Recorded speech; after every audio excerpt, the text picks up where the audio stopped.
Be well and be brilliant. Today, more than ever, humanity needs you. I don't know what to say. I actually am lost for words. You don't have a right to not be vulnerable and authentic. Your number one currency in life is to have an impact on someone else. Like, you have blown me away to the other side of the world, and I don't know how I'm going to get back. Because if you lead with your humanity, you elevate theirs. I am so grateful that the universe connected me with you, because this has been a game changer for me. If you lead a doubt-filled life, you'll lead a bound-up life. Live a doubtless life and you'll lead a boundless life. This has just been the most extraordinary experience of my entire life. Leadership is in the form of your brand, and in today's brand, it's your vulnerability, your ability to be authentic, your ability to be seen. Because you're just a game changer. I've just never met anyone like you. Your ability, as I say, to live your eulogy, not wait for someone to mourn you after you've gone.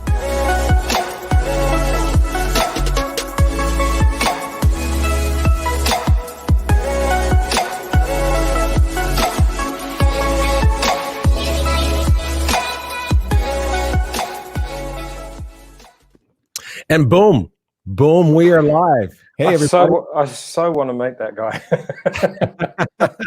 I know. Try to follow up that video. Exactly. Welcome, everybody. Yeah, we're done. There's Mr. Stephen De Sede right there. Welcome, everybody, to live experience with Stephen De Sede. And we are on Facebook and YouTube right now. So, Stephen, how are you tonight? I'm good. I'm so into it. I've forgotten that I should be sitting here going, "Hello, everyone," because I'm moving stuff around. No, I'm good. I'm ready to say hi and do it. Ourselves, like, it's just like a few people watching. That's great. You know, it's all good. Absolutely. But let's just jump right into it. We got a lot to cover today. You picked an amazing subject, obviously, dignity, a mandate. So let's jump into that. I'm going to get screen sharing going. Hold on a second here. I'll jump that up. It jumped off while we were showing your beautiful video.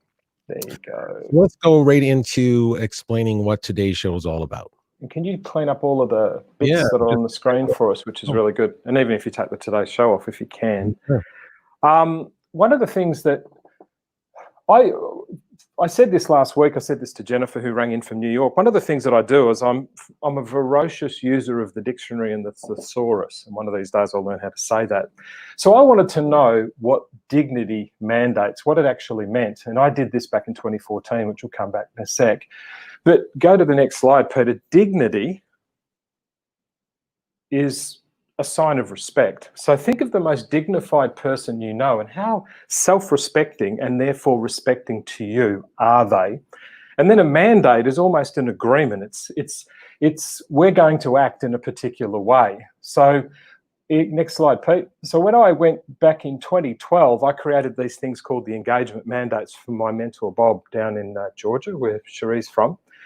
So, and I first recorded this video in February 2014. So this is not something that's reacting to the current circumstances of how do we actually conduct ourselves with dignity in the way that we act, so to create our signature of respect. So I recorded this in my course, Mindsight Mastery, back in February 2014, and I wanted to table it back again today. Next slide, Pete. Last week, Matthew asked us about how you manage remote teams. And if you're watching, Matthew, hope you are. One of the things that I wanted to take further from that whole thing about what's your outcome, or how do you actually give direction, how do you give assurance, and how do you give autonomy, I wanted to talk about these: consistent, contest, courtesy, considered, choice, and control. How do you create a signature of respect in everything you do, with everyone you do it with every post, with every comment, with every interaction, with every single human being that you deal with, beginning with the human being that is you. Next one, Pete. So one of the great things about people who have a great level of self-respect and conduct themselves in a respectful and dignified way is they're very, very predictable. They're very consistent in what they do. Think of Mandela, Gandhi, all those types of guys. The second thing they do is they allow you to defend your position, contest, not conflict, not hostility, but to defend your position. I'll come back to how I'm going to do these in a second. Then with courtesy, they allow you to maintain your dignity. And what is dignity? It's feeling as if you've been heard, defending your position, and you can actually, with consistency, be predictable in the way you conduct yourself with people. Next one, Pete. So those first three then allow you to consider people's internal needs. And I use the word internal need intentionally. From that perspective, you allow people to have the choice of exploring their own options, and then in the end, they control their own decision. Just stay on this slide for a sec, Peter. Peter and I, a couple of years ago, I'm going to use a case study to give people the ability to think, how do I put all these nice words of Steve and all this great rhetoric, how do I put this into a live situation in my life? When Peter and I first spoke 2 years ago on my birthday, in actual fact, and I happened to be in Sydney at that time, and we spent 4 hours on the phone talking from everything from travel around the world to music, because Peter's a great musician, to all kinds of things. A couple of years later, Peter asked to interview me only recently, a couple of months ago, and we just got a really good vibe. It worked really well. So I started toying with the idea that if I was going to do a live show, I wanted to make it a live workshop and make it an experience that would elevate and lift people. So I consistently and with predictability started asking Peter, would he like to get on screen? Because I've never shared a screen with anyone before. I asked him, go back to the other one, Pete. I asked him, Pete, would you like, with consistent and predictable approach, would you like to actually do Stephen De Sede live and do it together with your expertise and mine? Peter's initial reaction was he contested his position, thinking, Steve, I can't get on a whiteboard and do what you do. Well, that's cool. I can't play a guitar like he does either. That's not what I asked him. So with courtesy, I allowed him to maintain his dignity by being able to push back. But guess what? I consistently and predictably asked him. I never stopped asking because I really wanted to do it. I also then was very considerate of his need. And one of his fundamental needs was, I'm not someone who can jump on a whiteboard and do what you do, Steve. But he also thought, I don't necessarily want to be the guy that sits in the background pressing the buttons. I didn't want that either. So I allowed him to explore some options with my consistent approach to him, talking about the different ways we could do it, and going back to that thing about direction and assurance from last week, Matthew. And then the final thing that happened is about 2 or 3, maybe 3 weeks after I initially broached it with him, with consistency, allowing him to defend his position, allowing him to maintain his dignity with courtesy, allowing him to consider his internal needs by me being aware of them, and allowing Peter to choose his options for himself, I get a WhatsApp message from Peter, who's now owned the decision, saying, Steve, let's do it. So if you've got someone personally, professionally, romantically, spiritually in your life, be predictable, allow them to defend their position, allow them to maintain their dignity by you being courteous towards considering their needs, allow them to go out and seek other options, and then wait for them with your consistency to make a decision that, don't be surprised, is in the affirmative. Now, Pete, I've just given a case study of what those dignity mandates are. If you go to the next slide. So those are it. Be predictable. Contest your position, but do it with courtesy and dignity. Consider your needs, but very much so the needs of the other person. Allow them the option of looking at other choices. Don't be so small-minded or so insecure that you need to force them to do your thing. And don't be surprised when you place the decision of control in their hands, their heart, and their mind. If you've done the previous 5, don't be surprised if they say, I'd love to. Last slide, Pete.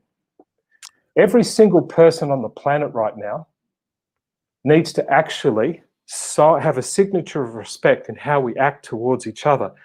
Dignity is a sign of respect. The mandates is the way and an agreement in your heart and your mind and your soul in terms of how you're going to act. Our signature of respect in how we act. And it's really, really important. And I hope everyone takes that away, to have dignity in the way that they conduct themselves with people, not just because of what's happened in America in the last few weeks. What's happened in your life every single day deserves your self-respect and the courtesy of engaging with others in a particularly respectful way. Pete, you experienced that. Could you want to add anything to that? Wow, that's powerful stuff, Stephen. Gosh, yeah, there's so much to unpack there, but the main, obviously, it's in the title. I mean, dignity, and I don't think the timing of this could be, I mean, be any more appropriate of what's going on, generally speaking, on the planet right now. I'm just fascinated with the idea of like all of those different components that fits together to bring it back to basically civil discourse, if you will, how you conduct yourself, how you treat people, how you show up every single day. It still baffles my mind of how quickly it seems it has lost its way. And I don't know if that's just a statement I'm saying to you, or if that's a question to you. And I'm just wondering, I'm just again, it's fascinating to see how quickly it has declined in civil discourse and our ability to communicate with one another. With that civility and that ability to keep our dignity, and then of course being able to make sure that someone can preserve their own. I wonder where that's gone so fast. Why? Yeah, drop down on the board, and I think I've got some insight as to where that's gone from. Oh, should have made it a bit bigger today. Human beings are three things. We're very competitive. We're very curious. We'll even fly back in the end of the 60s all the way to a rockless, airless moon. So we said we would been there, and good on us for doing it. And we're very, very compassionate. But our compassion typically happens when someone flies into a building. Our compassion typically happens when we all get told to stay at home because there's a pandemic. Our compassion happens when we see someone fall on the street in the moments of our competitive curiousness of getting about our day. So what's happened when COVID came along, and even in the initial days immediately after the circumstances in America recently with that both of those gentlemen, there was, particularly the first one, there was a certain sense of compassion. Oh no. What's happened now is as COVID apparently has started to recede, I hope so, if that's the correct language we can use of it, what's happened is we humans have gone back to being competitive again. And unfortunately, to many human beings, competitiveness means conflict. And unfortunately, most people interpret a conflict in the world today as hostility. Human beings are very, very competitive. And we get into conflict easily, particularly us boys, and we can go to hostility even faster. So if you think what's happened, we were being competitively curious. There was lots of angst and energy around how do we get this and how do I get that and how do I make this money and how do I get this many likes, and all of that competition to curiously get more successful in life. And then all of a sudden COVID comes along, or someone flies into a building, God bless those people, and we get very compassionate. A tsunami goes the day after Christmas, what we call Boxing Day here in Australia, and we get really compassionate. And for a moment, we put this at the top of our list. But very quickly, this comes back. And our competitiveness, especially when there's a level of, and I said last week, without direction, without assurance, without autonomy, a herd will go into conflict. And typically a conflict, especially when it's high emotion, will go to hostility. So part of the reason we've gone back to a conflicting, hostile environment is we were told to separate, which we don't like as a herd. And then sadly, we were starting to go back out into a society and to a community. And the first thing that happened was something that was very compassionately conflicting, and it's very quickly gone to hostility. Wow. And so true, Stephen, of just like you said about compassion, how quickly we can jump to compassion and then it seems to subside just as quickly. Love the subject, what we're going to be talking about today. We have a few guests joining us right now. So let's just jump to our first caller, which is, where are we going to go? What part of the world are we going to go to Rebecca, because I know Rebecca's actually, and with courtesy to the other guests, but Rebecca's actually running a pharmacy and is actually in the pharmacy right now. Oh, so we might want to help Rebecca out before she gets called away with someone who needs her help. There she is, Rebecca. Well, welcome to the show, and thank you for joining us. And please tell everybody exactly where you are, what you do, and where you're calling in from. I love the outfit. So obviously you're doing something very important. Something very important. So I'm a pharmacist in Perth, and I work in a community pharmacy. I'm just hiding in the consult room so that I can get away. And I've got someone just watching the front counter. Yeah, that's me right now. Fantastic. That's fantastic. Well, go ahead with your question, Rebecca, please. Yeah, so in pharmacy, we have a lot of undergraduates coming up, and then the young pharmacists that are interns training to be pharmacy managers. they can learn about drugs easily, they can learn about the protocols in university, but what we lack is that critical thinking or the problem solving skill. And it's been like 30 years perhaps in pharmacy training, no one's really found an effective way to help like young professionals learn how to piece all their knowledge together and help people, like you said, with that dignity, to see them as an individual, to think outside of the box in a way, and really to hear their problem and help them find a solution.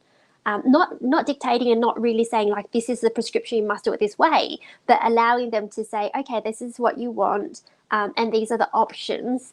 And, you know, how do we actually teach young people how to do that? And I think, Steve, you do that for people in business. Like, you teach these people how to be able to solve problems, and you have these models. I'm just wondering, is there a way that we can translate that for the helping industry, like your nurses, your pharmacists, your young doctors?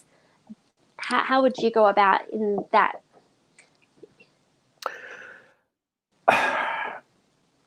It's a big subject, right? You might have to go full screen on this, Pete. It's a big subject, Rebecca. Everything that we do in the world called commerce is that we buy and sell things, and we're usually trading time and money. Money we sell in services, time we sell in services, and people are either are doing one of two things. They're either buying or selling, and they're buying and selling time on money. And the time in a professional services environment like yourself is obviously around helping people from a health point of view. Now, what's happened is 20 years ago, we'll just use that as a number, when it came to health, and I'm going to be really life and death. Oh no, let's not do life and death. Let's do this. When it came to an individual's quality of life,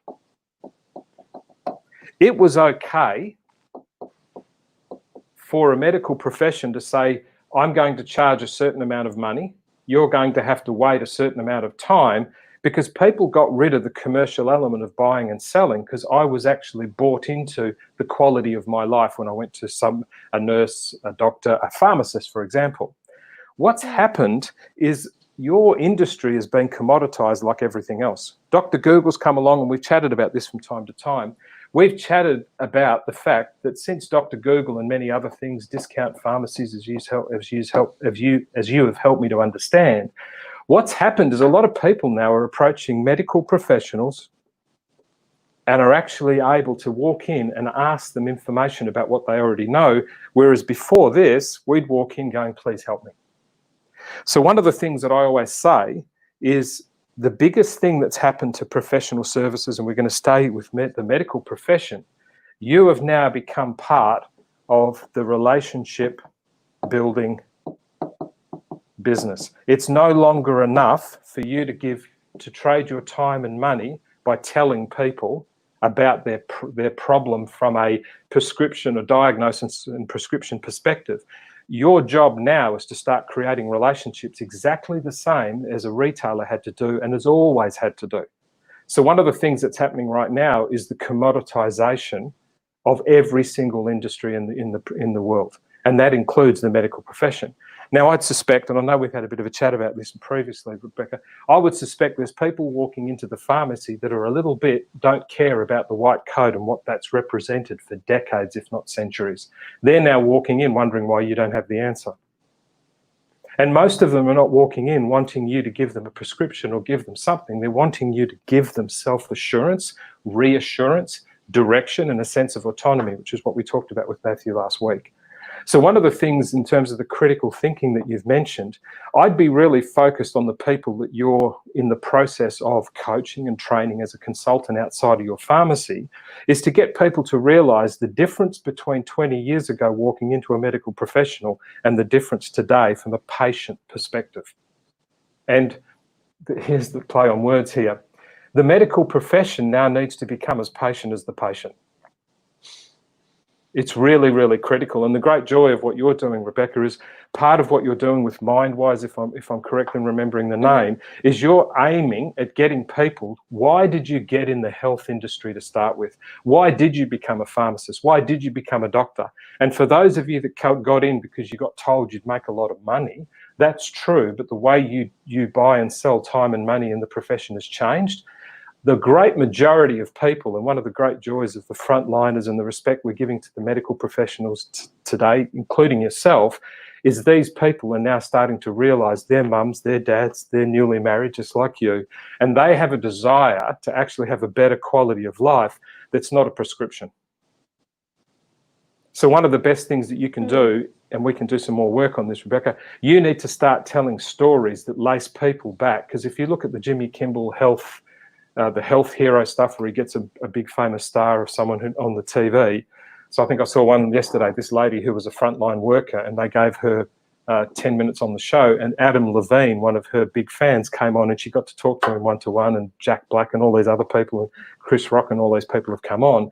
These medical professionals now are starting to understand what it's like to feel human, as opposed to, I've got a white jacket on, let me prescribe what's wrong with you. Let me engage and connect with you is really important. So the critical thinking is around the emotion of it, Beck. And that's why empowering that emotional side and that understanding in the identity empowers them to have people skills and critical thinking. I think that's when we dehumanize the patient. Then we just follow like a script. We just like, you know, step A, take step B, second option that didn't work, just go, it's very book health. Whereas that is right, like exactly what you said. If they know more about humanity, about dignity, about where they're working from and how to have a relationship, they will be able to have better insight for that person and help them choose better their health solution and also which way they want to go. And the interesting thing, the interesting thing about this, Rebecca, is to think of yourself, and I'll keep wanting to call you Mrs. Chan. Rebecca's only recently got married, so I always call her Mrs. Chan. Congratulations again, Mrs. Chan. One of the things that's really important about this, Rebecca, is that you're currently a medical professional who is associated with medical professionals, some of which are a lot older than you. But you've been in it long enough now to be able to claim ownership of, I'm a medical professional with at least a decade's experience. And this is a message to every single person who isn't a medical professional, but is in some type of trading time and money in the buying and selling of the commercialization of life. If the medical profession are now starting to have to learn how to be more personable, when I first met Rebecca, I had a speaking engagement in Perth, and I went into the pharmacy to do a quick video with her to promote something we were doing, and my voice was playing up, and it had not happened to me before. I walked in and she walked into the pharmacy, and as soon as I identified her as someone who actually could help me, her empathy towards the concern of me not speaking, because she does a little bit of that herself, was the most engaging part of it. So if you're in business today and the medical profession have people walking in with quality of life and death issues, and they're having to be human about their engagement, what more for you if you're not in the quality of life business? Because you're in the quality of your life based on the productivity of your business, which is based on the dignity mandates of your engagement. Yeah, that's it. Awesome. So Thank you. It's a great example, Rebecca. It's a really great example that if medical professionals are now starting to realise the humanisation of our engagements with each other, what more do people who don't have, oh, look, my voice is going to fall off, oh, my voice is going to fail, hey, look, I've got an illness, hey, my father is ill. Of course you're going to have our attention. But COVID has proved that people will walk in with life and death quality of life, and they'll still be confronting to people we used to respect. Your level of respect now is at a human level. It's not at a professional level. Any thoughts, Pete? Yeah.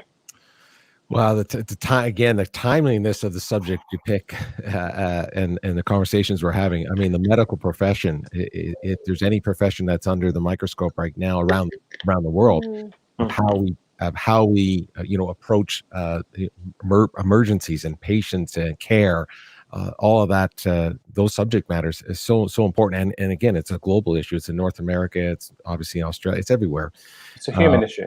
Yeah, and it gets back to that dignity. We've talked about this many times about every profession, but the medical profession, if anything, where people need to feel that sense of dignity, that bedside manner issue, as we would say, where people are feeling like, am I being heard? Is that medical professional actually here for me, or are they just kind of going through the numbers? All those kinds of things. And that's, again, where dignity comes in, where if you need that relationship with that professional so that you feel like, wow, I'm in good hands, I'm safe. I'm in a safe place. Yeah. Oh, so it's really, really, really powerful questioning about that. Steve, are you adding something there that I should just dive down on the ball real quick? I know Beck's got to go shortly. One of the things that's really important, Rebecca, I keep wanting to say Mrs. Chan, really important, Rebecca, is stories. Most often we've always wanted to pull our stories from our profession. Now, if commoditization is happening all over the world, and the world's just gone square apparently, if the commoditization is happening all over the world and is now actually breaking down all of these walls that have separated professional services for decades, one of the things I encourage you to do is start getting really good at storytelling about incidences that are happening outside of your world.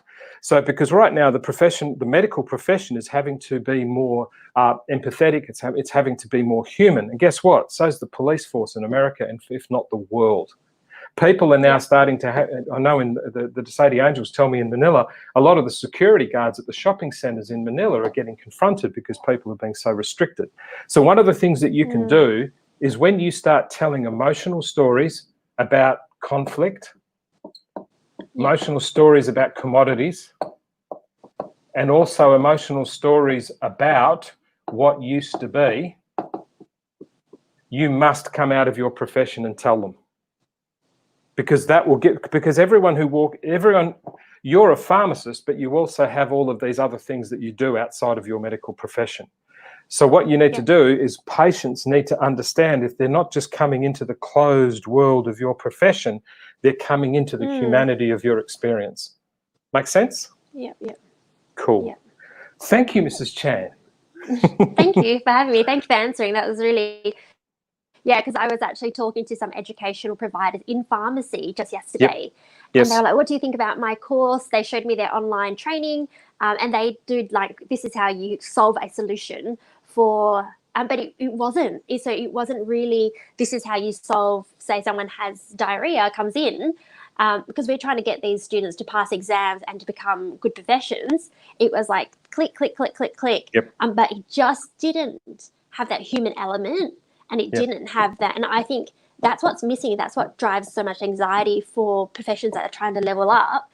It doesn't really come from that place of, oh, actually, if I had better communication skills, human skills, like awareness of that emotional need that people have, that drives that understanding of, okay, this solution is going to be for A, B, and C, and it would be delivered.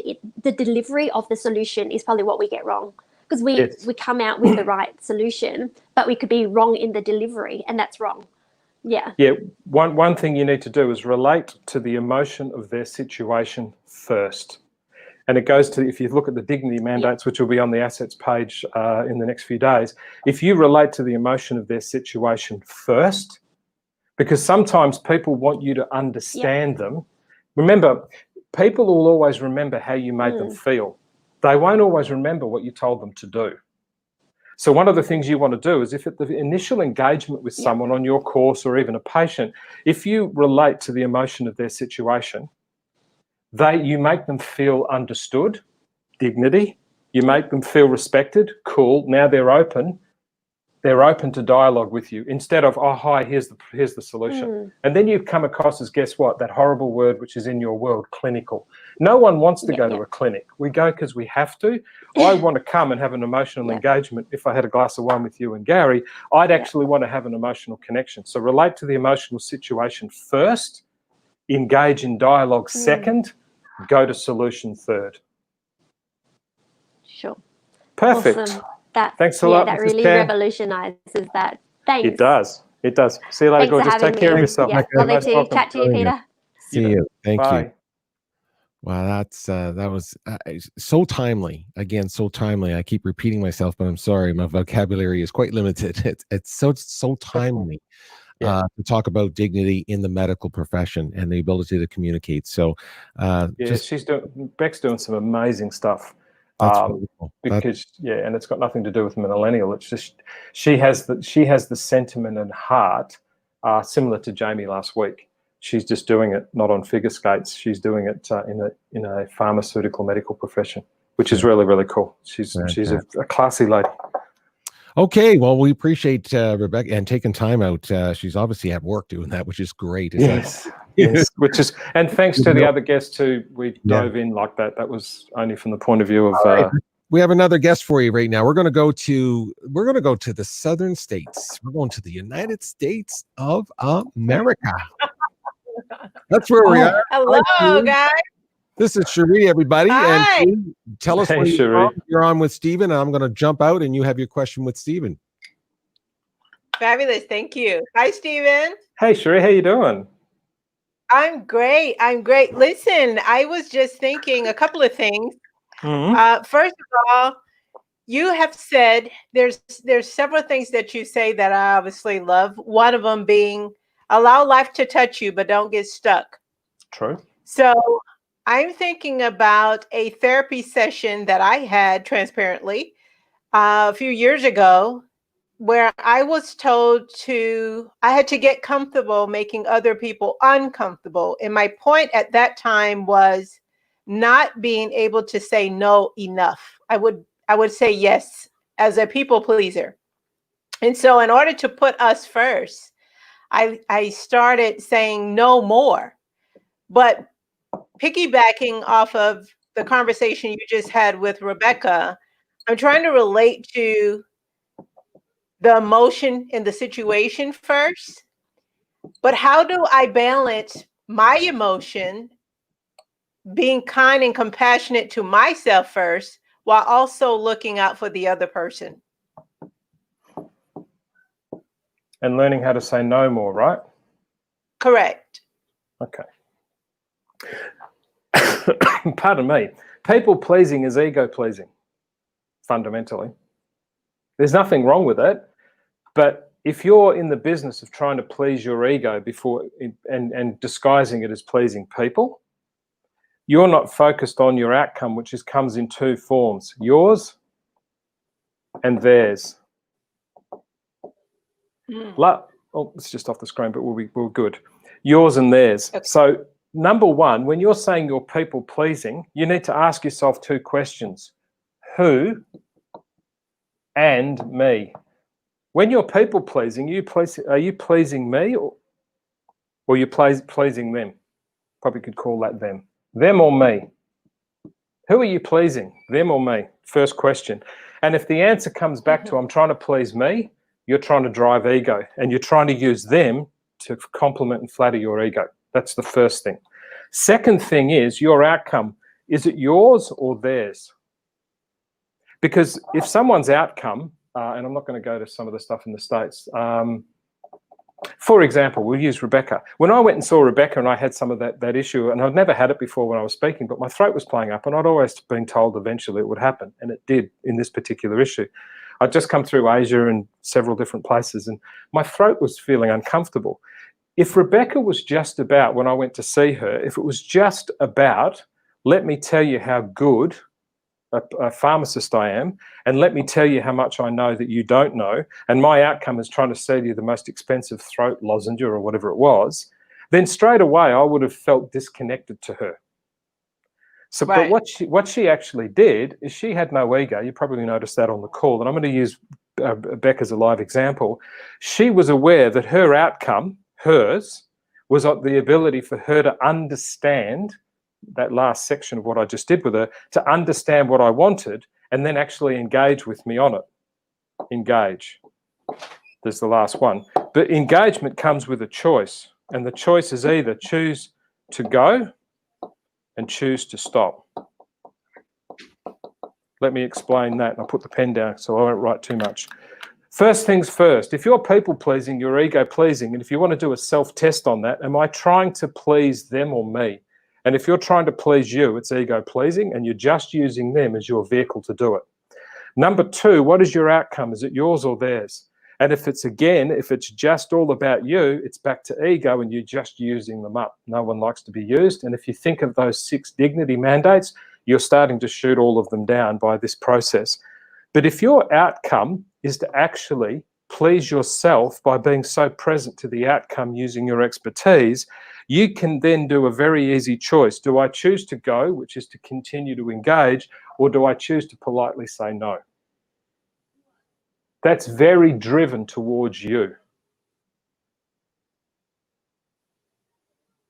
Do you want the simple version? So I think Do you want the simple version? I'm still not clear on the. I'm still looking for clarity around self-compassion. Cool, good. Self-compassion comes. The truest form of compassion is kindness. Agree? Mm-hmm. You've got to be kind to yourself. And one of the kindest ways to be kind to yourself and to others is to understand whether am I in it for them or for me? Because you can be kind to yourself if no one else is around, but if you're being kind to yourself at the expense of someone else, that's selfishness, not compassion. So the first thing is, Sheree, one of the things you need to first do is ask yourself, if I'm trying to please people, there's nothing wrong with that. Most people think people pleasing is a negative connotation. It's not. People pleasing is a negative connotation. If you're just using people to satisfy your ego, then it is negative. I am proud to say that I'm an absolute addict of people pleasing. And with Peter's help, we do things like this to help. And obviously a couple of chats we've had from time to time. So I'm coming at this from the components of the equation. You're just trying to work out the answer. You're going, Steve, how do I be compassionate? I'm going, okay, well, you need to step into the components of the equation. Are you trying to help people with this therapy stuff that you're doing, or these sessions that you're doing? Pardon me if I've got the language wrong. Yes. Are you trying to help them, or are you trying to help them or you?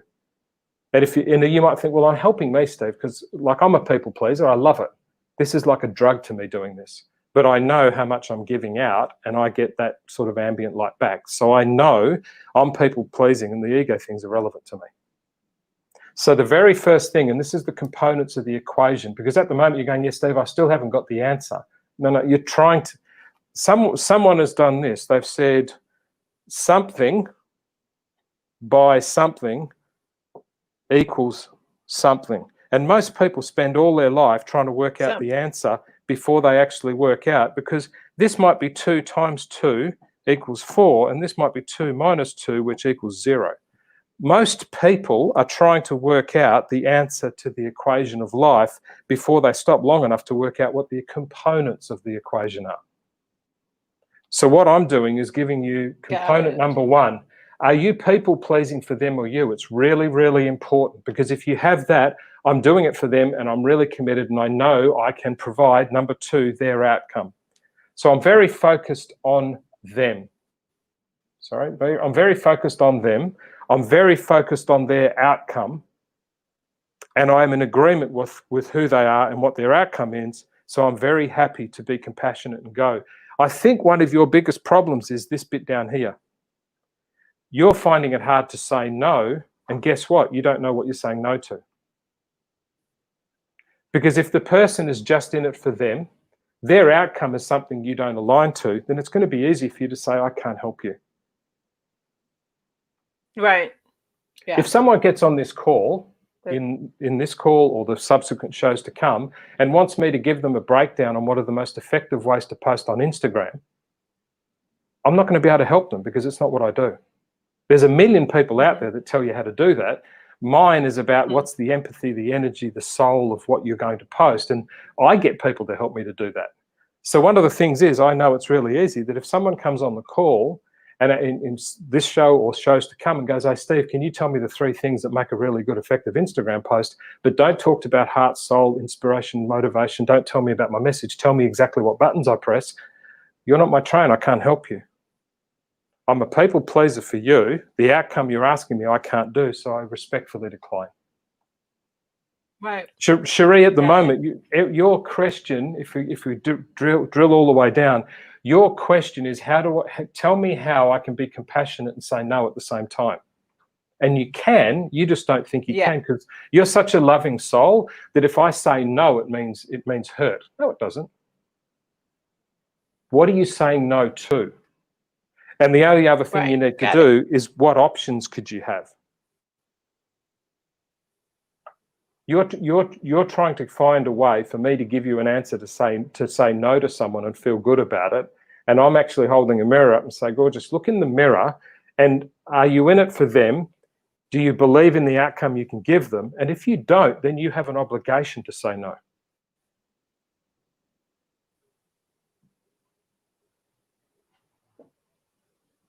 Saying no is not bad. Saying no when you don't understand why, actually looks like the look on your face right now. Yeah. So just break it down. Yes. Just really break it. Yes. Are you in it? I'm trying to please and be effective with people. I know that of you. Good. Their outcome they're seeking, I can actually achieve for them. Good. Let's proceed. This particular person is in it for them, not for me. Their outcome is something that I don't agree with and sign up to.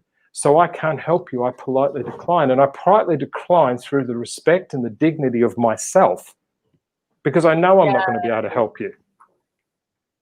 Don't confuse the ability. Right. Don't confuse the ability. Go on. No. I'm definitely following you. Yeah. For sure. That provided the clarity that I needed around that. That was good. That was really good. Everyone has their life stories that have got things in it that have no to it. Everyone. Every single person has life stories that have no, the concept of no to it. And I'm not going to go into details out of respect to you or to me. I could go and give you stories about my no's. At the moment, there's no point. But let me just do this generically.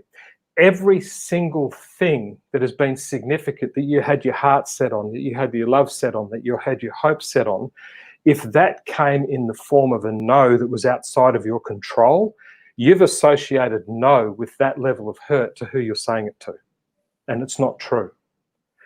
You say yes to someone you can't help, that will create, and in the end, the same level of discomfort you associate to the word no. Yeah, and then I'm thinking about the word dignity too, which also means honor and respect and worth. Yes. And pride. Yes. Pride that you know how to do what you're doing. Exactly. Yeah. Pride that you can give them the outcome, going back to the model we drew. Pride that you can actually say, I'm focused on them. Honor that I'm going to actually deliver on what I say I can to the best of my ability. Honor that I'm focused on them more than I'm focused on me. And guess what, Cherie? If you can't give them the outcome because you don't get them, or you just don't feel right about going down and choosing to go, you have an obligation to your honor, your dignity, your respect, your pride to politely say no. Right, exactly. And you disconnect the concept of no being hurtful from past personal experience that we all have, and start anchoring the word no into the attachment of honor, dignity, and respect. How can honor, dignity, and respect be associated with no? Really easy. What true dignity. We said that's definitely dignity. That's what. Yeah, exactly. We said last week. Go ahead. I'm trying to work out who we spoke to last week on I know who we spoke to, but I was trying to. No, it's gone. The simple thing is, and for everyone that's listening, and we'll close on this. For everyone that's listening, we all have had those moments of great heartache and those moments of great heart growth. So often people are seeking a yes and people pleasing because they're concerned that if they don't people please and they don't always say yes, they're going to create that sense of heartache in that person and relive it themselves. And when you let someone else down, you let yourself down. When you actually acknowledge to someone, I just can't help you, I'm sorry, you actually come to a level of humanity that's actually got some decency about it. People don't mind what you say to them. They mind how you make them feel. And saying no is an example of how you can make someone feel. The only thing you need to do is, what are some of the options you could take people to? I can't help you, but here's a fork in the road.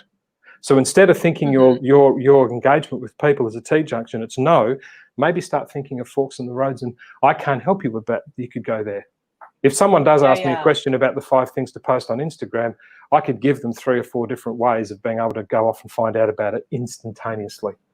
Can I do it? No, it's not my area of expertise. Right. Do I But feel it's bad also that your I can't? Sorry? But it's also your choice. It's also your choice to say no if that's not something you want to do. You may not always have an option for them, and I don't see a problem with that. I'm just saying that's where I didn't do it enough because I would say yes. Yep, but you're But now- associating yes and no for the wrong reasons. Yeah, I certainly have, and obviously based off of past experiences. I'm so grateful, though I've grown tremendously in that area. Yeah. But I just wanted to underscore that in this conversation. Yeah, Peter, can you find that slide? I think it's the 6th slide, just quickly, of the dignity mandates. Number 6. It's the one that has the summary of all of them. I think it's number 6. There you go. You've got to, if moving forward with your business, with your services, with your profession, and this is applicable to everyone. So this is inspired by Cherie, but for everyone who's listening. So thank you, Cherie. Everything you need to be predictable, and your predictability needs to be: I'm not people pleasing. I'm from an ego perspective, I'm people pleasing because I know I can give them a consistent and predictable result. I'm going to allow them to contest their position, and by contesting their position, I might find out whether they're just trying to use me up for their egotistical end game, for example, or maybe this person behaves in a way, has an end game an outcome that I'm happy with, but I just don't feel comfortable about the way that they are. By actually listening and understanding their position, you create a sense of courtesy and dignity for them. You actually consider their needs, and their needs might be, like people ring me up and say, Steve, can you help me get people? If that's your need, I'm not for you. So you need to consider the need, which is part of that whole people-pleasing outcomes process. Then you allow them the choice, which you mentioned, by giving them some options. And one of the options is, I'm going to continue with you, says Cherie. Another option is, I can't help you, but why don't you go here? And then you allow the person to control the decision to buy into you or buy into your advice. So if you think of the dignity mandates on the basis of your question, it sits in there. Nowhere in there does it say where's yes or no to please. Right. No, it doesn't. Very Cool. Good. Pete, you got anything to add on that? Cool. Thank you. No, I listen. I got so much to add on that, but I have a lot to add on that. But Cherie, thank you so much for calling in, and that's a great question. And you'll listen. I'll add a couple about the yes and no stuff. But thank you for and good luck, and stay safe down there. Stay safe down there. We're going to be watching. You take care.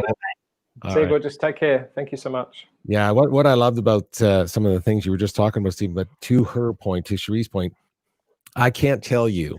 I mean, like I said, we don't have enough time to talk about these things right now, but I can't tell you how much I've learned by saying no to things. I say, and I don't know if it's serving me or not these days, but I can tell you I've talked people out of things with me way more than I try to go the other way. Yes. Because to your point, I know I know what I want to do. You know my heart, and once you're comfortable, that's a lot of self-awareness and a lot of work, by the way. But I'm getting so comfortable with saying no. Now, financially, does it serve me? Maybe not. Yeah. But I do enjoy the process of knowing that I get to make my own decisions and things that I feel comfortable with. And if I truly feel I can't add value to somebody and bring them to where they need to go, then I'm the first person to say, I'm not that person for you. I can't help you. To your point about Instagram, that's not what you do. This is not what we're doing here today. So, so for sure, feel free to always, really make sure the question is, can I serve this person, and can I serve them in the way that they really need? Or am I getting in the way of that? Or is my ego allowing me to say, hey, I can help you, even though you don't know if you're the right person or not? I know I've said no many, many times. And I'm telling you that the ones that I've pushed through as yes have always come back to bite me, because I know in my heart I should have said no. Anyway, that's a piece of... No. It's really valid, Peter. It's really valid. And it goes to even what Rebecca said, because if you take the medical profession and take it up, there's a lot in the medical profession who have been in it for years that expect that, and I know this from experience myself, and I'm sure we all have. I did some work with a couple of doctors, And there were occasions where we were doing a session together, and they had to go for their appointment, and their attitude was, well, there's a reception waiting room full of people. They'll wait. And the reality is, how many of us go to a doctor's appointment and we wait for 45 minutes and we wait? Right. And it was almost, what's the white coat? They're coming to us. There's no commoditization. They have to come to us. It's changed now. So we'll go to an emergency ward and we'll wait, because if the burn's big enough, the facts don't count. Right. Oh, I like that. I like that. Thanks for sharing that. Okay, let's jump to we have another caller here, and we have another guest, and we so appreciate people reaching out to us. Again, we're going to do more of these in the future, Stephen. As you know, we're going to open this up to callers in the future. We got so many things planned for everybody. So let's see who we got here on the line. We have Jennifer. There she is. There she is. Jennifer, where are you calling in from? I'm sorry, I forgot when we brought you in when you first came on. Where are you calling in from? Can you guys hear me okay? Yeah, we got you. Loud and clear. Okay, good. New York. In New York, like the city or the state? Where are we geographically? Southern tier New York, which is sort of like the Finger Lakes region. Wine country. Wine country. You got our attention. Wine got our attention. I got to go. See ya. All right, I'll hand you off to Stephen. Okay. Hello. Let's do it. Hi. Yes. I'm nervous. I'm nervous now. Go. So basically it was something that I guess I'm struggling with right now. So I kind of want to get your perspective. It's a little bit more personal, maybe. Yep. How do you beat indecision, specifically if you're trying to move forward with something? You know, like how there's always a million possibilities and you got to choose one. Do you have some kind of framework that you sort of fall back on, like a trick or a formula? Or, you know, like for me, sometimes if things present themselves in threes, then I lean into that direction. Is there something that you have that you rely on, so to speak? The reason you don't often see me hesitate, the reason I'm hesitating is I know that there's a whole pile of people watching this who know me. And if I answer this as if I don't have the same problem, I'm going to get in a lot of trouble. Stephen, can I just jump in for a second? Jennifer, can you lower a real bounce back of the audio on your end for Stevens? Yeah, is it possible you turn some of your volume down a little bit? Is that better? Because I think we're getting some. That's some bounce back. There we are. We're not getting. Yeah. There we are. Sorry, Stephen. Go ahead, my friend. No. I think it was the universe's way of giving me. I don't normally get stuck for words, and I'm not stuck for words because there's a couple of things I could say to really, really quickly. The number one thing, and this is the big thing for me right now, which is the reason why I've backed off a lot from a lot of social posting and things, and not that thing about I just can't be bothered doing it. Right now, and this is my first comment to you, I've got extremely clear on what it is that I have to do. Extremely clear on what it is that I have to do. I've got some amazing people, Peter is one of them, Matthew down in Florida is another, who have said to me, and people here in Sydney, Ahmed and those guys, that have actually mentioned the comment, Steve, you've got to do what you do one-to-one in front of many because no one will believe it. No one will believe you can do what you do. Right. Now, I know that everyone's got, I know I'm original. I don't mean that. So the very first thing I've done to overcome exactly what you do, and I've done it, because the engagement mandates and the dignity mandates have been on a course of mine since 2014, and next to no one knows it, because I was always creating the next thing. So the very first thing I did, number one, is I got around people that I valued their opinion, and I asked them deeply, what is it that you experience of me and what should I do? That's the very first thing I did, is I actually got people to tell me, you've experienced this. Part of the reason I love doing this with Peter spent 4 hours on a phone with me. He experienced this 2 years ago. So what I did is, what was the experience? I asked the first question, what is the experience you have of me? And I identified what people were getting. What was their aha moments? What was their, oh, wow, this is great. That was the first thing that I did.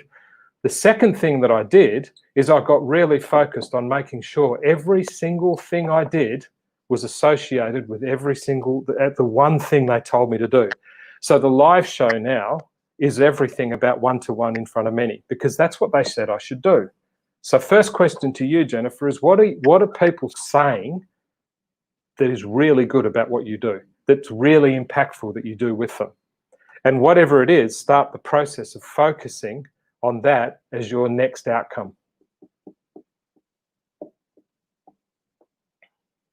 And Pete, while we're doing this, can you find that triangle if it's available for us, if that's not difficult for you to go and get? Because I can draw it up on the board, but we can do that. So the very first thing that I did, because I was like you, I had 16 courses and I had 258 videos on the old Stephen De Sede website, and there was Street Session Season 1 with 16 episodes, and I just kept making content because I'd prove to everyone that I was okay, because my whole thing was focused on, I wanted to make sure there was nothing wrong with me.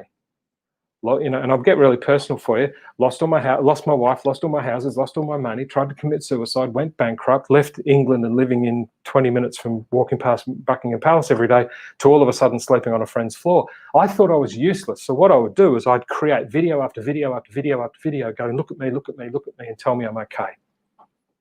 And I lost focus on what my actual output to people was. What did I do? Exactly what I just said to Cherie. What is it that people get? So, question to you, what is it that people experience of you? And focus in on that. It needs to be one-to-one in front of many, Steve. It needs to be your ability to read people so fast, that ability for you to engage people and to give them structure. Okay, cool. Well, if universe, God, serendipity, help me find someone who can actually make that at a really high level, and you're in it now. So what's the experience people have of you? And you're not asking them to give you the answer of what to do. You're asking, because if you ask enough people, you'll start thinking, there's a common element here. There's a common element. I inspire, I motivate, I give structure, I'm good at sales, whatever your circumstance is. And then you start going, okay, well, here's 1, 2, 3 things that come along, whatever they might be. These are 3 things that, and to use your analogy, there's 3 things that have just come along. Straight away, this first one, that fits into this little world up here. This one doesn't. This one kind of does, but I'm going to focus on this one. So right now, if someone said to me, Steve, would you like to do another series of Street Session Season 4, and we'll fly you somewhere to do videos, I wouldn't do it. I know I can. You could ask me to do a 58-second video with an intro and an outro and a lesson and call it Street Session Season 4, and I could do it because I've done so many of them. But it's not what I'm doing right now, so I'm not going to do it. Right. Most people don't know how to choose between options because they don't know which option's going to give them the result that they deserve. And what you deserve, if you're in the people business, which you are, you need to actually create and select options, and I use that intentionally. You need to create these choices that will come and then select from them by putting into the universe, how do I do what people say I should do? And that's not seeking opinion. What's the experience of being with Steve? What's the experience of being one-to-one with him? Why do people take the back of receipts that I write little models down and they take them away? There's a reason why I've got a vertical whiteboard doing this, because I sit at coffee. If I came to New York and we had a glass of wine in your lovely place and I was sitting down, I'd grab a piece of paper and I'd start scribbling on it and I'd give it to you. Why? Because it happens all the time. Yeah. So guess what? I created a live show that does exactly the same thing. So what's the experience people are having of you, Jennifer? What is the outcome they're getting from it? And then once you've got that as your focus point, when choices come up, which one of those choices is going to enable and is going to provide momentum for that choice, for that outcome? So Steve, we want to fly you to New York and you do, well, in the goodness of time, and you can do street sessions in Manhattan. That'd be great, but I'm not going to do it. Hey Steve, would you like us to we pay you a lot of money so you can actually help us get people? I'm not going to do it. And in 2012, when I was in New York and I was bankrupt and I got sent there with a guest ticket, and a friend of mine paid for my ticket to fly there, I applied to Australia to get bankruptcy to let me leave the country.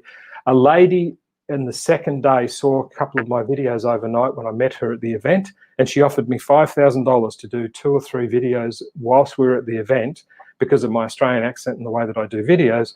And I had about $97 in the bank and I was bankrupt, and I said no because it didn't fit into what I was going to do.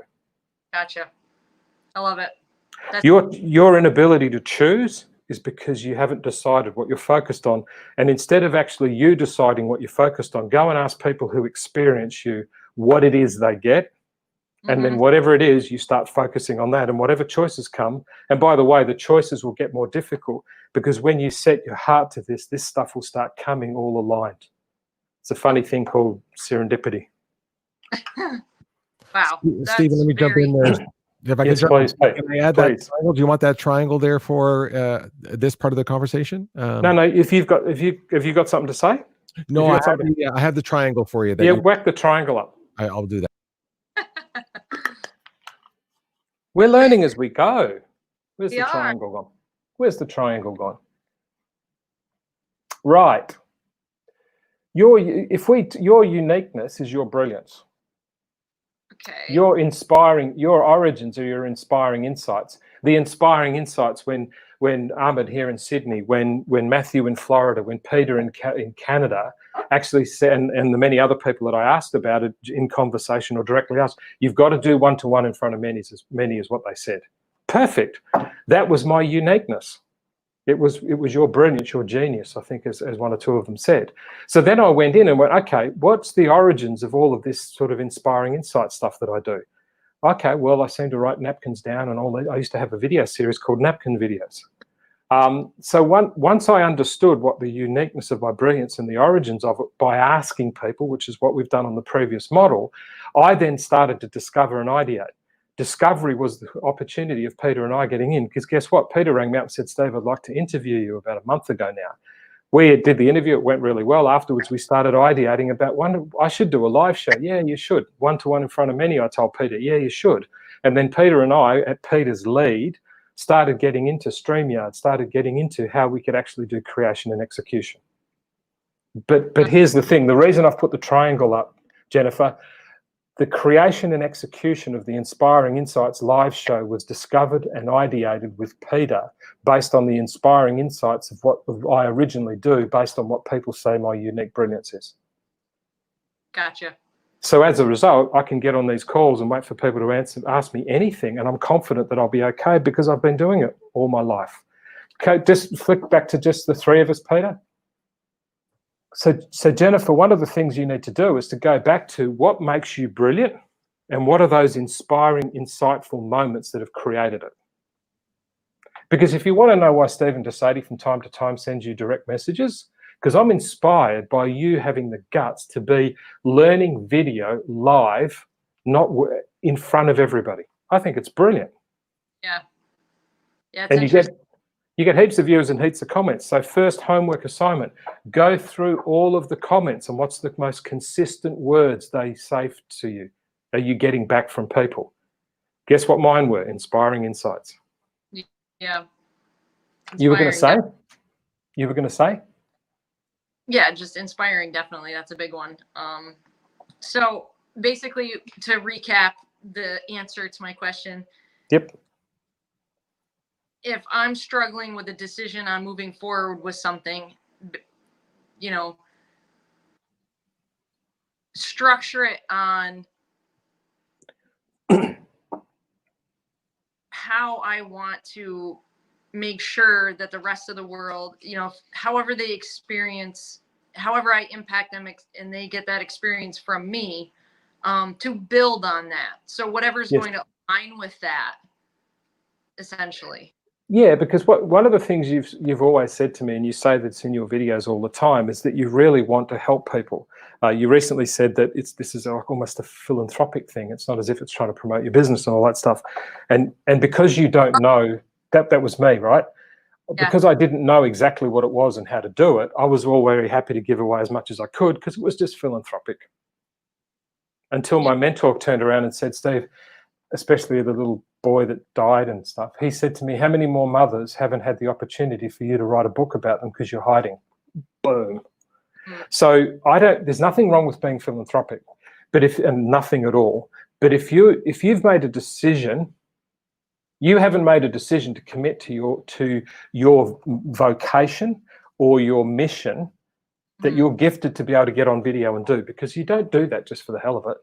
Yeah. If you were going to, you could do it on Wine Country and do it on things very differently to what you do it. My advice to you, and going back to what you've asked about summation of the question, if you want to know what to choose because you're almost lost, you've got too much choice, and I was like this, because what will happen is you'll end up being, in a few years' time, you might have 16 courses, which I have. You might have 4 shows with 16 episodes each show, which I did. You might actually post 4 times a day for nearly 8 months last year, which we did. And none of it pointed back at any way of commercializing the ability for me to reach further. None of it. And none of it had anything. Most people wrote back to me and said, Steve, the videos that you're doing online are not what you're like real. So the reason I'm sort of storytelling back to me a fair bit on this, Jennifer, I see a lot of what you're doing in what I did, and my advice to you is, what's your brilliant, your uniqueness, and where's the origins for it? And once you've identified that, discovery and ideation from that, which is choosing, you discover this idea, you want to ideate around it before you create and execute it, the triangle. Your discovery and ideation is now going to be formed on the face. Yeah, I could go and I could get a film crew to help me do some more street sessions. I don't want to. This is what I'm going to do. I'm going to build an apartment, build a studio, lock myself down in Sydney. Circumstances suggest we have to. And I'm going to turn this place into everything people tell me that I'm uniquely brilliant about.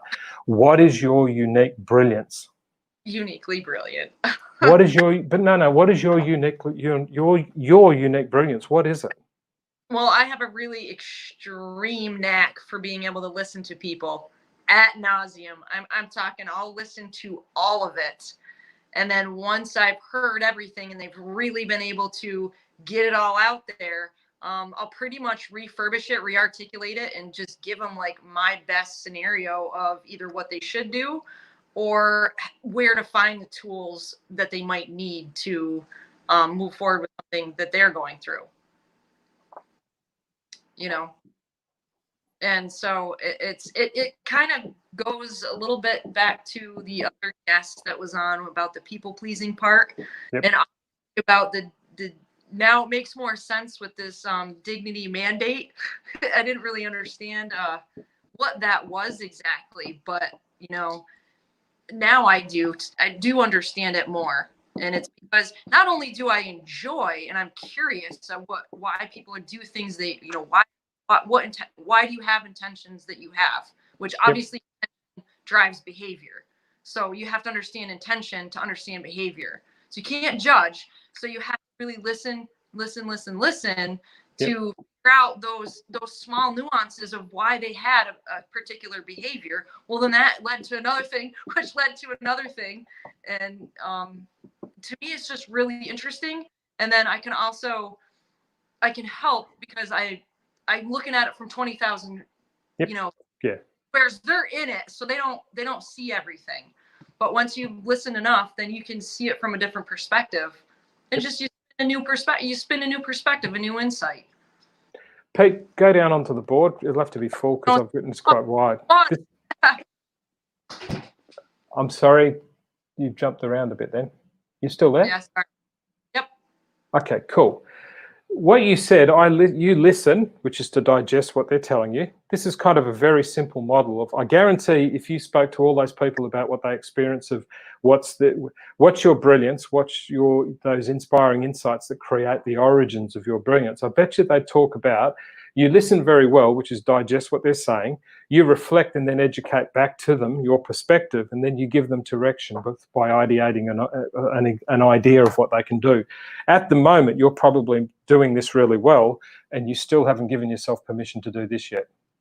Yeah. And you call this philanthropy because it's a little bit like I can actually send out all of my videos and do all the stuff I did for years and years and years now, and obviously last year posting 4 or 5 times a day and being everywhere, but I never did this bit, which was the commercialization of it, getting people to actually invest in themselves by investing in me. And I make no apologies for that. If you ask Rebecca and Matthew what it's like to actually be coached and mentored by me, it's life-changing. That's what they'll say. So what you do is you listen and digest, you reflect and educate, and then you direct and ideate. Yeah. And if you stuck that on, a website and told people that was the process, back to me, Pete, and told people that was the process of brand gen, all of a sudden you need to stop. I'm saying this to me more than you, right? You need to stop thinking that philanthropy is good, because there's 4% of babies every day get born that don't make it. And one made me the godfather of their next child after he passed away for 159 days because I showed up and helped her. Aww. It's in the chapter of the book I sent you. So the end result is digest and listen, educate through reflection, and ideate through direction, and start getting this bit more focused. There's nothing wrong with philanthropy, nothing. But at the moment, it's an easy excuse for you to say, I've got all this engagement, I've got all this momentum, but it's just me being nice. Someone one of these days is going to let you listen to something that really needs you to help them, to really need you to give them direction to go somewhere. Mm-hmm. Because if all you ever do is the first two, go to full Pete. If all you ever do is these two, you'll start attracting people who just see you as a garbage bin with a beautiful hairy lid.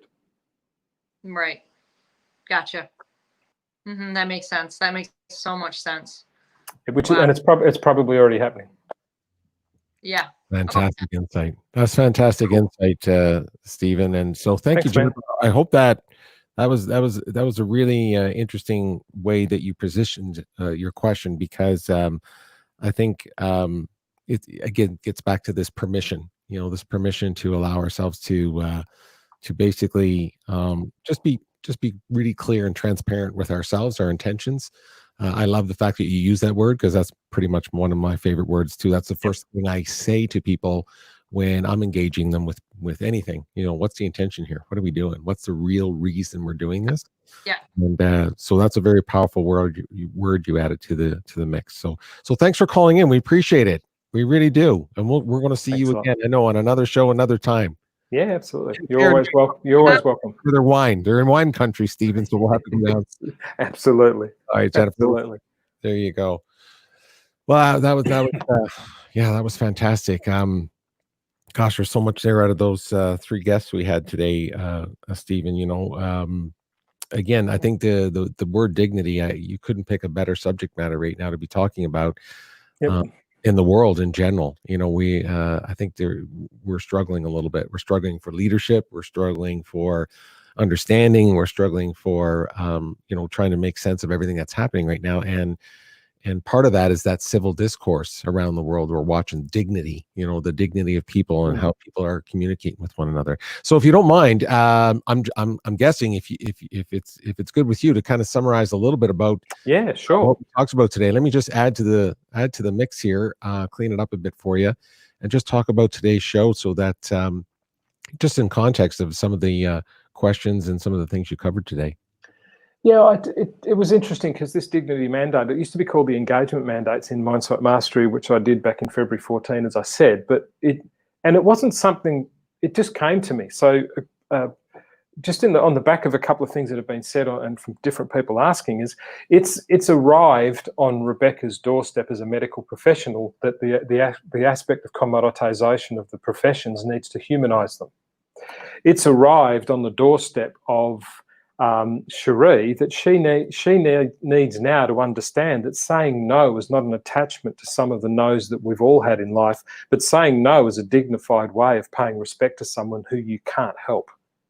And then obviously with Jennifer, on a more personal level, Jennifer needs to understand there's nothing wrong with being philanthropic, but her engagement on the social platforms I know that I'm visible of hers, her engagement has got more. She'll either go down the path of getting more people to come and be undignified in their mandate by just dumping on her because she'll listen, as opposed to listening with an intention of an outcome to shift someone's opportunity, which is called their life.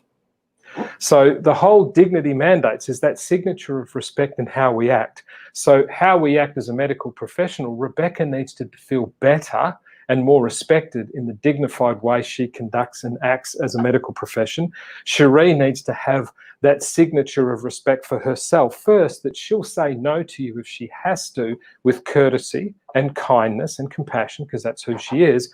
And Jennifer needs to understand that if people just need someone to download their stuff on, she has more dignity in the way she actually looks after and respects herself, that she's now going to focus on, how can I create an outcome from you with the gift of my ability to listen, my ability to reflect and digest, and then my ability to direct you. Each one of the three guests in some way needs to create a signature of respect in the way that they act as a medical professional, as someone who's helping people, and someone who's listening to people. So if every single person that's listening to this, start listening to the way that humanity responds to you. And if it's negative, if it's conflicting, if it's competitive, if it has an edge to it, then be careful that you're not mirroring what you're receiving. Be careful you're not projecting it as well, because it's a funny thing in life. The kinder you are, the kinder you get. The more loving you are, the more loving you get. The more hostile you are, the more conflict and hostility you'll get. So be well and be brilliant. Humanity needs you right now as an example of the kindness that you can be by looking in the mirror and loving what you see. Stephen, that was fantastic. I'm not touching that. I'm not cut myself out of this one right now. Thank you so much for bringing this show and this concept to life today. Dignity, team effort, buddy. Team effort. I so appreciate all of the guests that called in. Thank you for that. And for people that have been watching and sending us messages, we appreciate that as well. And we will be doing it again. So thank you. We will. On Facebook. And for those who are joining us on the podcast, be sure to drop us a line and tune in when you can. So thank you, Stephen. And thanks to everybody. Thanks, everyone. You take care, my friend. See you again next time. You bet.